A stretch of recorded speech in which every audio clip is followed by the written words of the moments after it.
సంవత్సరాలుగా ఏ మీటింగ్ పెట్టినా నాకు రేషన్ కార్డు కావాలని అడిగే వాళ్ళ సంఖ్య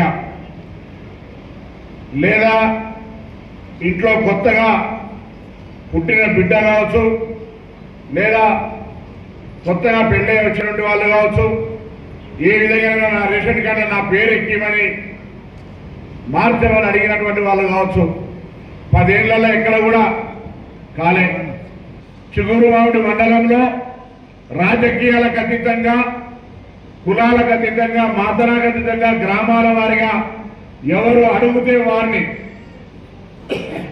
రేషన్ కార్డు అప్లికేషన్ పెట్టుకున్న వాళ్ళు గతంలో అయితే మీ ఎమ్మెల్యే సిఫారసు తెస్తేనే ఇస్తామని చెప్పే పరిస్థితి ఎంఆర్ఓల ద్వారా ఎప్పుడు కూడా మేము అట్లా ఎవరు అర్హత ఉండి అప్లికేషన్ ఇస్తే వాళ్లకు రేషన్ కార్డు ఇవ్వాలనే ప్రభుత్వ నిబంధనల ప్రకారంగా ఈ రోజు మండలంలో 1727 కొత్త రేషన్ కార్డులు తీసుకుంటున్నారు.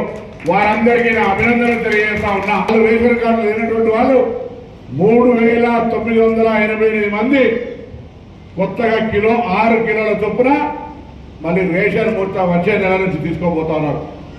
కళ్యాణ లక్ష్మి చెక్కులు ఏడిస్తా ఉన్నాం. ఇందిరమ్మ ఇండ్లు మీ అందరికీ తెలుసు. గతంలో ముఖ్యమంత్రి ముల్కనూరు వచ్చి ప్రొక్లాని పెట్టి అన్ని కూలగొడితే ఇట్లనే వర్షం పడితే కూడా తాటిపత్రులు కప్పుకొని ఇండ్లుంటే ఆ రోజు మానవ హక్కుల ముల్కనూరులో ఇల్లు 284 మాత్రం శాంక్షన్ చేసుకున్నాం.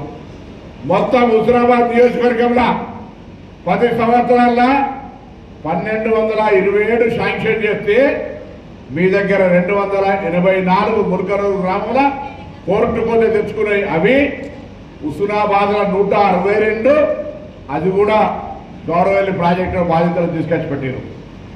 హుస్నాబాద్ మండలం 30 తప్ప ఎక్కడ కూడా నియోజకవర్గంలో ఇంకొక ఇల్లు కట్టలే. ఇవాళ ఈ నియోజకవర్గాల 3500 ఇల్లు ముందు దాని తర్వాత మళ్ళీ 1500 ఇల్లు ఇస్తా ఉన్నాం. ఇప్పటికీ ఈ మండలంలో 341 మంది ఇందిరమ్మ ఇండ్ల కింద ఎంపిక చేసి ఉన్నాం. అందులో